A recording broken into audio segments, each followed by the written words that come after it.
From the blind eternities to your favorite local game store, welcome to Planeswalker Radio, your ultimate source for all things Magic the Gathering.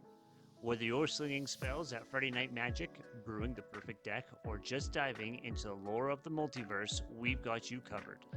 Join us as we explore the latest set releases, wild deck techs, and the stories behind the cards we love.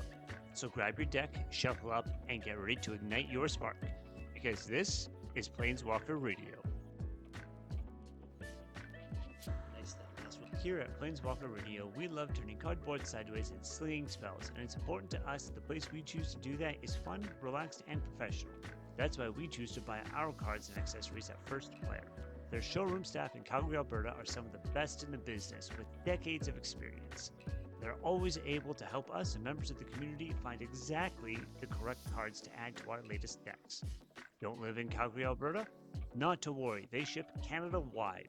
Check out their website at firstplayer.ca for Magic the Gathering, Pokemon, Lorcana, and the accessories to protect your cards.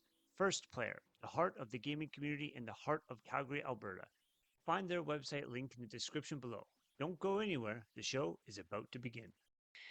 What's up, nerds? We're back. We've been away for summer break, and we're back to recording now. Excited to get back into the swing of things.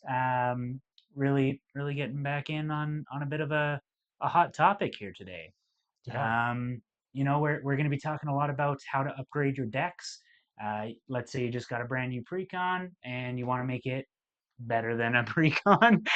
Yeah. You may really like the way that the Precon plays, but you just want to take it to that next level and really be able to compete at some higher power tables. Yeah. That's what we're here to do today. This will also help you understand how a deck actually functions, the technical aspect of it. So when you look at it, it won't be a pile of 99 cards anymore. Everything will have a place and a function, and you'll be able to understand that. And hopefully with that as well, once you've gone through taking it apart a little bit and rebuilding it to be that upgraded precon, and you understand the role of everything in there, your piloting skills for the deck also get better. Yeah. So you're able to play at a higher level. Absolutely. There's a big difference between playing, something you've built yourself that you understand how it's meant to play, and then, I do it sometimes where I'll pick up one of your decks. Mm-hmm. I'll be like, I have no idea what I'm doing, but I know this works. So very Yeah. big difference in your play level when you actually know what you're piloting. Yeah. And if you've built it, it's a huge Yeah. difference. Especially when you're looking at a precon, something that's out of the box. Not only have you never seen it before, it was not built to be particularly tuned. Yeah, right? Exactly. They have improved precons significantly in the last couple of years. Yeah, I would say right? a lot of precons are playing almost at a 3 out of the box these days. There's some good ones that have come out. They're absolutely getting close to that, right? Yeah. For the most part, they're at a 1 or a 2. Yeah. Right. Yeah. This is, especially if you go into older ones, it's just some guy was like, we need this specific keyword, and they just shove a whole bunch of that Everything keyword in there. And you're like, well, this is great, but like 3 cards are useful in this entire stack of 99. And I mean, that's kind of the first really big step as well, is determining where do you want your precon to play at. Mhm. This is, you might get a precon that comes in at a 1 and you're totally fine with it being a 1. Maybe you want to take it to a 2 just so that, it's a little bit more consistent. Maybe you have a precon that you absolutely love. I know John really loves his Titus precon as an example. And maybe you want to take that deck and bring it to a 3 or maybe even a 4 and just really have it go off because you love the way the deck synergizes and it fits with your playstyle. Yeah. A lot of the time, those decks already have a really solid base to build off of. And so all you're doing is you're adding things like game changes and removing pieces that maybe don't fit.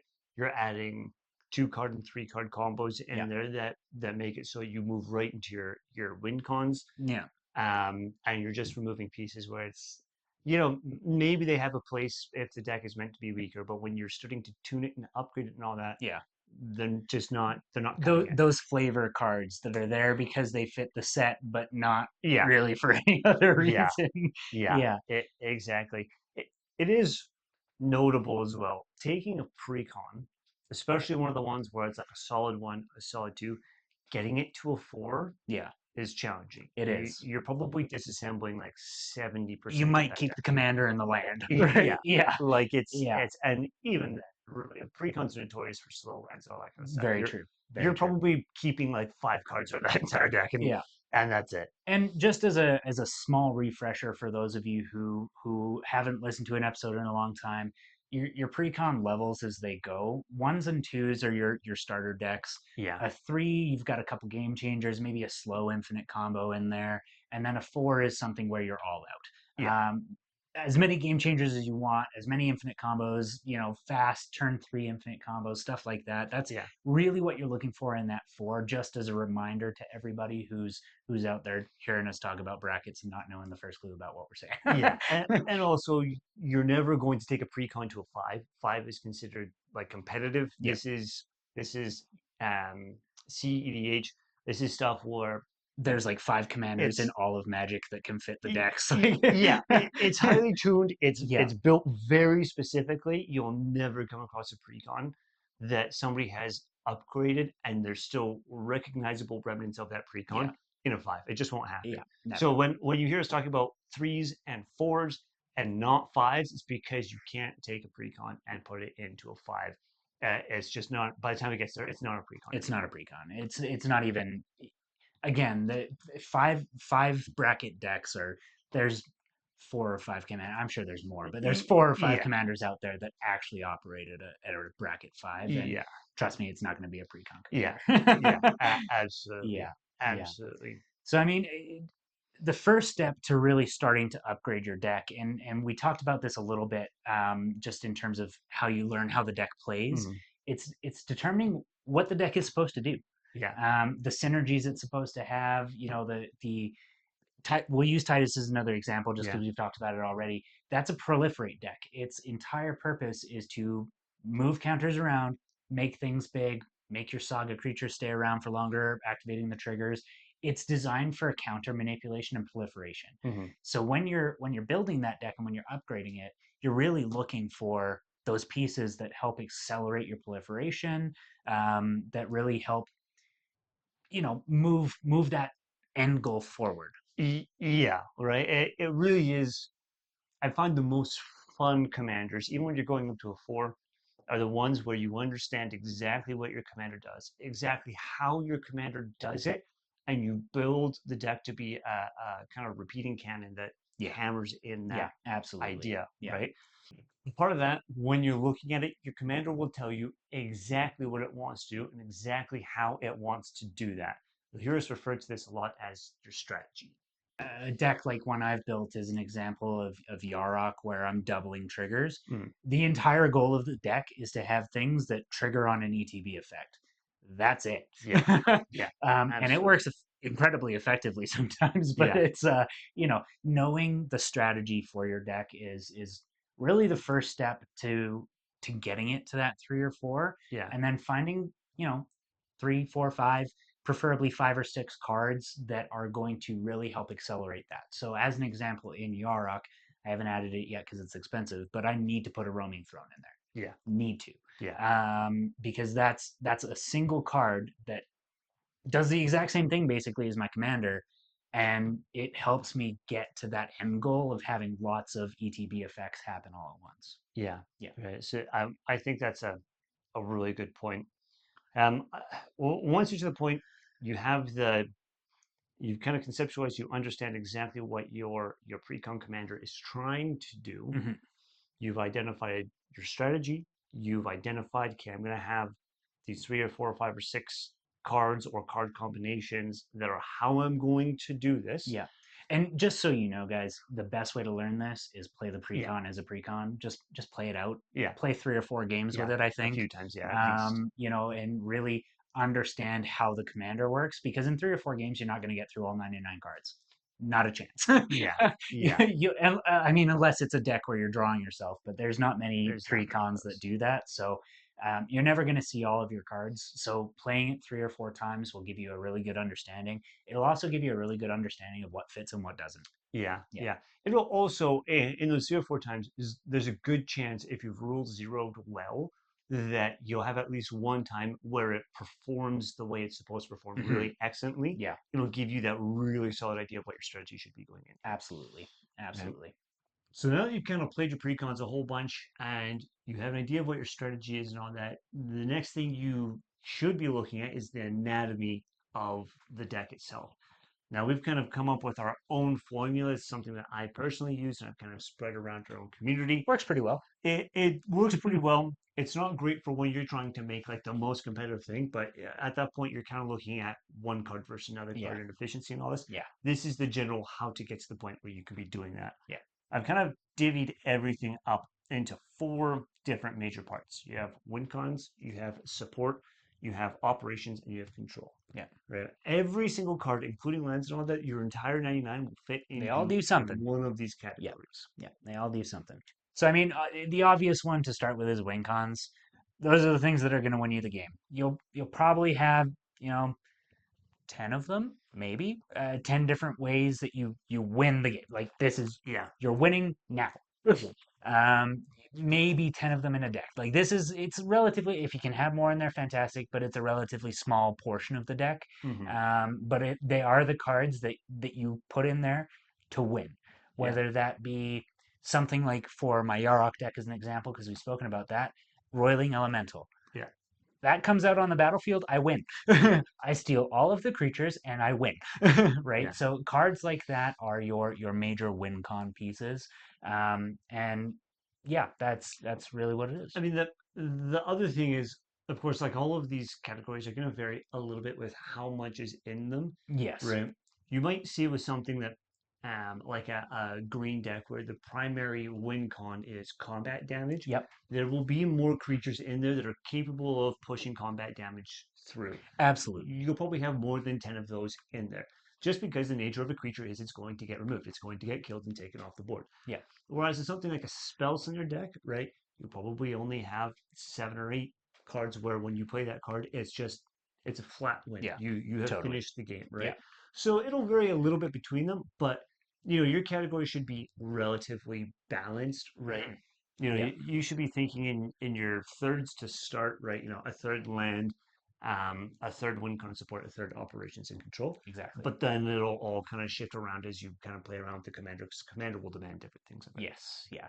And John's example of a green deck where you're getting creatures, you might have lots of creatures in there, but something like a Mossborn Hydra, where you're scaling that creature up to do thousands of damage with trample, that's a win con creature versus, just I can't even think of a good green creature, but Versus a land or isles, where yeah, it's there to generate mana. If you're exactly. not winning with that card, it's not in the win con pile. Yeah, yeah, exactly. Yeah. So win cons, things that get you across the line. Yeah, exactly. The next kind of area is support. And these are things that enable your win con to do its thing, Yeah, right? So absolutely. in the case of a counter deck where you care about one counters and that kind of thing, these are the things that maybe are doubling your counters, right? Totally. Hardened scales or parallel lives, or I don't know if parallel lives does it, but anything that says if you would create a 1/1 counter, you create double that many, or that +1, or that kind of thing. Yeah. Maybe it isn't the thing that's doing the counter generation itself, right? Or But maybe it's accelerating that counter generation. Exactly, yeah. It's the turbo boosters. And John touched on this very briefly in the rule of thirds. So your win cons and your support are roughly 1/3 by themselves. So those two categories combine into 1/3. Spread that around however you want, but roughly. Yeah. Yeah. Right. And it's like some decks will need a much more heavy win con than support. Some decks will need a much more heavy support than a win con, right? There are decks that I've seen where there's maybe only 2 or 3 win con cards and they just have a rack of support cards. So when that card comes out, they protect it, they protect it, they protect. The support cards enable and they go in. I.e. Voltron. Yeah, Voltron is a perfect example of this, right? Yeah. Like 80% of that 1/3 is all support. It's all just equipment and that kind of stuff. You play one creature and then everything gets slapped onto it. And Absolutely. Next up, we got operations. Operations are things that allow you to use your win cons and your support pieces. So this is your lands. So roughly you want your 1/3 lands. Now, this is where the third gets a little bit weird, because typically you want roughly 1/3 of your deck to be lands, but then that doesn't leave room for your mana rocks and stuff like that that also fall into an operations standpoint. play with it at, at will, right? Yeah, Not every deck needs every single mana rock. Some decks only need a Soul Ring and Arcane Signet, yeah, right? Just as an example. yeah, Some decks you absolutely have to have a Thought Vessel. yeah, Depends on how your deck plays. Play with your artifacts, but operation stuff is the stuff that allows you to utilize your win cons and your support pieces. yeah. Mana rocks, land, other Yeah. such things. There's also kind of the part of this that comes in where it's like your no max hand size cards, and other things where they're more utilitarian, Exactly. Yeah. right? There maybe it's a card draw piece, right? Your deck might not care about card draw or drawing cards at all, but drawing cards is like the second most important thing in the game. Yeah. So you'll have Yeah. utility pieces in there that are doing card draw or mana Yeah. generation or that kind of thing where it's not related to your win con, it's not related to your support package, Yeah. right? This could also be things like your protection, Right. right? Like Yep. your Swiftfoot boots, your winged boots, your lightning greaves, your whisper silco, Yeah. that kind of thing to help keep everything on your board that Yeah. needs to be on your board. And again, like we talked about, some decks you'll need a lot of no max hand size. Other decks you'll need a lot of protection. If you're playing a Voltron, you don't really care about a no max hand Yeah, size, but if you don't have a Swiftfoot Boots, a Lightning Greaves, a Whisper Silk Cloak, hell, I mean leather armor in there, like yeah, whatever you can anything, have anything. as protection, then you're doing it wrong. Yeah, Exactly. yeah, And this, like you said, it'll look weird because your mana base should be one third, but then you're adding that one third into a different one third, which is your operations yeah, and your control base, right? So yeah, it'll kind of look like two thirds, and then the other part's one third, and kind of yeah. it looks a little bit funny, but the third rule is kind of It still what it we does stick still it does still play effect. Last up, control pieces. with. Hmm. Yeah, I mean, control pieces are control pieces. Yeah. It's your board wipes, it's your removal, it's your counter spells. If you're Hmm. playing blue, I mean, realistically, every color kind of has a counter spell these days, but Yeah. it's your counter spells. This is this is not necessarily to accelerate your win con. This is not necessarily to make sure you have enough land to play your win con or enough mana. This is to make sure that when you put your win con out, nobody's messing with it. Yeah. Yeah. Yeah, and honestly, also to take away other people's win cons. Yeah. Right? Yeah. Path to Exile, Swords to Plowshare. You want to be able to remove those pieces of problematic counter Yeah. development, right? Yeah. You want to make sure that you have the ability to control a board. This is something I really struggle with. It's something I know a lot of Nerd Home when we're playing struggles with as well. So Hmm. not calling anybody out, but we could always run more Yeah. more interaction as a group. And a lot of beginners struggle with this, right? There's because the control aspect feels naturally aggressive, even if Yeah, it's a defensive move, yeah, it feels naturally aggressive. And a lot of people who struggle to have that kind of competitiveness or that aggression yeah, in it will feel like, oh, well, I'm just going to be nice, I'm not going to do it, or oh, I don't think it matters that much, yeah, and all that. And it's not even a matter of, they can't identify problems and they can't risk assess or anything like yeah. that. Oh, I know when a problem It's comes out. yeah, I just like letting people play their decks, and that's problematic for my winning. So yeah, it is what it is. I know I sucker punch myself with it, but it is yeah. what it is. So it's yeah, Yeah. it's a big thing. The other thing also that I should mention, you'll hear a lot of time, the control category, people will refer to it as interaction. Hmm. Like it's basically Yes. all of your interaction Yeah. is loaded into that control part of Heavily it. instance based. Yeah, You're looking at a lot of instant speed cards in this category. yeah, It's not really many sorceries. That being said, sorceries absolutely have their place. yeah, Some of them are incredibly strong, but I these days I typically build my decks with like 5 sorceries in them yeah, and 20 instants. yeah. So I mean, So up to you. yeah, and there's also a very small piece of the control are enchantment and artifact based, where it's things like your taxes Mm. and your stacks and all Imprison in the that kind of Moon, thing. stuff like that. Yeah, things where it's permanent and it sits on the board and it holds on there, but it's still controlling something. The entire point of the control thing is to control something on the Yeah. board to be able to either delay your opponents, like you said, and accelerate Yeah. yourself, right? Protect yourself, delay them. And in some cases, I mean, your commander can have control built into himself Yeah, or herself. I'm building a Lysa deck right now, and it's pay 2 life every time you cast a spell. That is control on my commander. Yeah. So I've actually limited the amount of control I put into the deck itself Hmm. because I have so much coming from just my commander. Yeah. Now, if I get hated on pretty savagely, that might change, but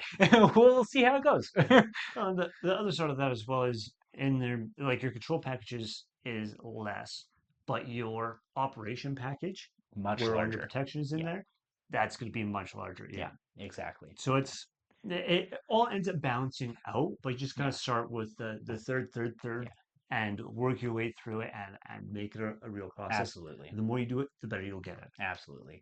And balancing is kind of our next step. This is where, you might want to take your precon for those first 3, 4 spins, and you might come across 5 board wipes in those 3, 5 Hmm. games. And you're like, wow, this is a lot of board wipes. I don't need this. Yeah. And finding really that balance between the 4 categories, right? Yeah. Making sure you've got a couple board wipes, a couple pieces of removal, a couple pieces of protection, Hmm. rather than all of one thing and none of another. Yeah. Yeah. I agree, right? A big thing as well, like this is the first time, anytime I look at a precon, the first thing I do is I identify how many win cons do I actually have in the deck? Because one thing that I find precons are notorious for is they don't put enough win cons in there. No, There's not enough ways to win. no. You'll have a full operational machine Yeah. on your board and it doesn't do anything. Yeah, It's just there's a bunch that do that. yeah, Yeah, I mean, I had a gimbal deck that was a precon for a while, yeah. and it was great. I would have like 20 gremlins out on the table, and they would be getting bigger, and it was awesome. And I had so many artifacts out, and then I would still lose. Yeah. There's nothing you can do about it. Like it really, it's if somebody just took like one of those Rube Goldberg machines and transferred it into a deck. Absolutely. That's what it is. So the first thing I do is when I'm determining balance and all that, how many win cons are in there, right? That's the very first thing. Do I need to Yeah. put in more? The next thing I look is mana ramp, right? Am I getting there, right? Maybe I have 5 or 6 win cons. Can I play them? Do I Yeah. have the ability to get Yeah. the resources Yeah. to get moving? And I think those are maybe the two biggest issues is slow lands, Yeah. not enough ramping there, and then not enough win cons. Yeah, absolutely. I find precons these days have a lot of utility pieces in them. You almost always get a Swiftfoot Boots in a precon. You Yeah. almost always get, a Rogue's Passage in a precon these days. Like Yeah. there's common cards that are almost always in a precon that will help you get to that Hmm. win, but the win cons themselves are lacking for sure. Yeah. Yeah. Yeah. Absolutely. There's not enough of them, and a lot of them aren't the best version Hmm. of the win con, Yeah. right? Yeah, Um. absolutely. There's always a better card that does exactly what you want Yeah. it to do, and you've got a card in there. Any card draw piece can be replaced by a consecrated sphinx. Yeah. If you have blue, replace any piece of card draw mechanic within your deck with a consecrated sphinx. It will be better, Yeah. Just right? automatically. Yeah. So there's cards that will just be better. Yeah. So identifying those and seeing what you can change out. I mean, as you said that, the immediate thing that came to mind is the infamous Star Wars quote, "There's always a bigger fish." Always a bigger fish. Just that just Yeah, immediately is what came in there, and that's yeah, kind of what we're dealing with there, right? yeah, Yeah, I guess at the end of the day, when you're looking at the balance, um, once you've gone through and you've done your initial balancing, yeah. you've made sure you're roughly within the third there. There should be a significant and immediate increase in the speed and playability of the deck. Yeah, you should notice it almost immediately after you play your next few games that Yeah. you're either drawing more cards or you're getting more resources to be able to play the cards that you draw. Everything should move smoother. Mhm. Precons at a base are pretty clunky. Yeah. You'll mulligan to your 3 lands and then you won't see another land for like 5 draws Yeah. and it sucks. It's rough. So as soon as you get to that third, you should, even without upgrading it to a 3 or a 4, even if you leave it at a 2, Mhm. as long as your base is roughly set the way we've talked about, Mhm. you should have a better time in those games. Yeah. Because obviously you want to be rule zeroing with your table. Sometimes people want to play a power two game. Yeah. It's always good to have a deck that fits that, but make sure Absolutely. it still runs. Yeah. Yeah. Yeah. You Yeah, you don't need to have a non-functional deck, right? yeah, That's usually what a one is. One is a non-functional deck. It's absolutely. 100% thematic. There's no synergy. You're just putting cards on a It's table, like and that's what building you're an doing. Assassin's Creed deck where all you have is every single one of the You just assassins. have all of them. You don't do anything to them. You just have all of They're them. just there. Yeah. I have a friend who's building that deck right now. I'm like, yeah, that's a great idea. Yeah. Do that. Go It's gonna for be it. great. Yeah. Yeah. Yeah, it's so. I mean, if you want to play one. Go Yeah. ahead, go nuts, go bananas. To be fair, Realize you're gonna lose. I've done that as well. I had a werewolf deck for the longest time, and that's a true one. That it's just It's every bad. werewolf, and it's clunky. It has two win cons. Like it's not great, and unless I'm playing against Lee, it loses every time. He's beaten me twice with it, with the It's like same combo. it's And only I two know it's wins. coming, but I can't do anything about it. Yeah, That's why you have interaction, boys that's and why girls. you have interaction. That's why your control is there. Um, so I guess the next thing that you do, we've balanced the deck. Everything is starting to look good. You're starting Yeah, to move, but now it's time to start tutoring and pushing into that next level. absolutely. The next thing you do is you got to cut the fat, Yeah. right? And I mean, we kind of talked about it already. Any card that can be replaced by something that does it better, do that. Yeah, Any card that you're like, I don't know why this is in here, but it's a cool card, get rid of it. yeah. Yeah, This is sometimes a struggle for a lot of people because in a pre-con they might have found or discovered their pet card, yeah, right? totally. It's a card that you absolutely love and you just so badly want to have it in there, but it does not perform, My pet cards are all right? now $50 plus cards. Yeah, exactly. That's how you should determine pet cards. Exactly. Yeah. Pick just a How really good expensive card. is this? Yeah. Um, so that's Um, that's one of the big things is what can be removed, right? Are there cards that are in the precon that were just put in there to be bulk yeah. cards, Yeah, absolutely. right? I mean, a great example of this is, and I'm gonna catch heat for this. I know I am. I had a Galadriel deck back from Lord of the Rings, and I kept it as a precon. And don't get me wrong, I love elves. I love Lord of the Rings, but there was so much useless stuff in that deck. It Yeah, was unbelievably bad. yeah. I actually ended up just breaking it apart because I couldn't deal with it, and Hmm. I honestly I didn't really want to build a voting deck anyway, so it's fine. But Yeah, it's one of those things where there was so many really cool cards. Like there was Cyrodiil the Shipwright, and there was Legolas, and I'm like, yeah, I love all of these people. They suck. it just doesn't go anywhere, Yeah, right? yeah, And I think that's a really prime example, right? The commander wants to do one thing, hmm, but they're built thematically, yeah, right? And absolutely. so there's Yeah, no synergy. You have a lot of things where you have no win cons in there, yeah, right? Galadriel herself just wants you to vote. She doesn't yeah. actually care about you winning or No, not, no. right? So And there's I a mean, there's a counterpoint to that. There's Eowyn, who was yeah, freaking incredible. just she was just built with a win con. They're like, Yeah, yes, this deck is gonna, yeah, yeah, absolutely. So you have to kind of be aware of that, yeah, right? absolutely. Especially when you're working in at trying to trim the fat and all Hmm. that, you're pulling things out.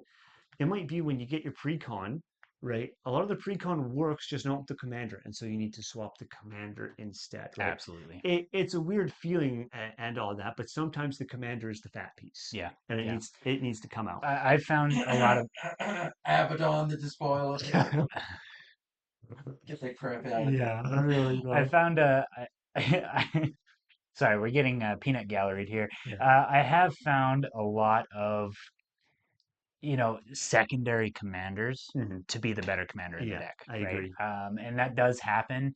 If you bought a deck specifically for the commander and it doesn't run, I mean, I don't know what to tell you. Yeah, yeah, Sometimes you can make them run on that commander, but it might end up costing you more to have a deck built around that commander, and it's no longer a precon at that point. So yeah, it's one of those things to really understand. As you balance the deck, it's running smoothly. Does your commander do anything? yeah, yeah. No? It's a Cool. Don't have it as your yeah. commander. Swap it. And that's the nice thing with precons. Most of them come with the commander and then like a secondary that you can Yeah, swap it out kind of yeah, interchangeably, and they're designed just to be able to do that. yeah. So, and I find I agree with you. Over 50% of the time, the precon, the secondary, is better than the primary. Great example, Galadriel. Gandalf was a way better commander in Way that deck better. Yeah. than Galadriel ever Yeah. was. Yeah, yeah. Absolutely. Absolutely. And I mean, realistically, you're going through, you're trimming your fat cards, you're taking out creatures, you're taking out spells that don't make sense.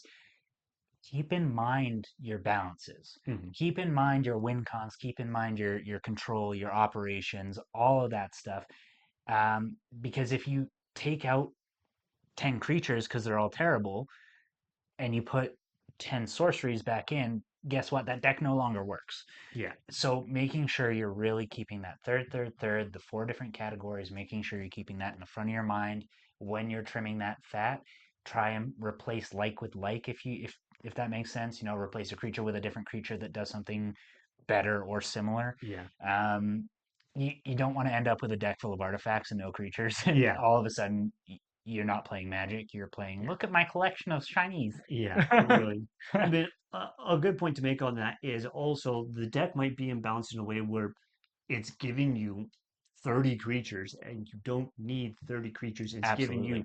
two instants and you need some more instant speed removal at very least, right? Yeah. Absolutely. So that's I think that's a really good point to bring up of another thing that needs to be balanced is making sure that when you're falling within your different categories and your different sections of the deck that you're making sure you're you're not imbalancing it, but you're also correcting the natural imbalance that it'll Yeah, come with. yeah, absolutely. Every precon that I've ever played has either had too many creatures or too many Yeah. lands or whatever it might be. There's always too many of something in a deck, and too few of another thing. Yeah. So just yeah, really taking that into account.